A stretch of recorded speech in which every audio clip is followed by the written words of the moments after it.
कि कोई तब्दीली नहीं आने वाली, बल्कि यही चीज़ आप जायदाद में, मीरास में अपनी औलाद को दोगे, वो भी यही सुनते हुए बड़े होंगे कि यहाँ कुछ नहीं बदलने वाला, यहाँ कोई तब्दीली नहीं आने वाली, कुछ बेहतर नहीं होने वाला। ये नेगेटिविटी बार बार हम सिखाए जा रहे हैं, सिखाए जा रहे हैं और सिखाए जा रहे हैं। और फिर आगे से उन्होंने कहा था ला ताक़त लना अल-यौम बिजालूत व जुनूदिही, ला ताक़त लना अल-यौम, ला ताक़त लना अल-यौम, ला ताक़त लना, उसका तो हमने तराना बना दिया है, हमारे पास क्या कैपेबिलिटी है, हम तो कुछ कर ही नहीं सकते, हमारे तो हाथ बंधे हुए हैं, हम तो बिल्कुल इनकेपेबल हैं। ला ताक़त लना अल-यौम, बार बार हम इसी बात को दोहराते रहते हैं, दोहराते रहते हैं, दोहराते रहते हैं, यहाँ तक कि ये हमारा कोर बिलीफ बन गया है। हमारी शख्सियत का सबसे बुनियादी हिस्सा ये बन गया है कि हमारे पास तो कोई एबिलिटी है ही नहीं, ये तो हो ही नहीं सकता।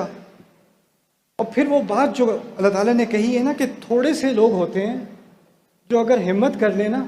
थोड़े से लोग होते हैं वो एक चेंज लाने की कोशिश करें तो अल्लाह उनके साथ होता है।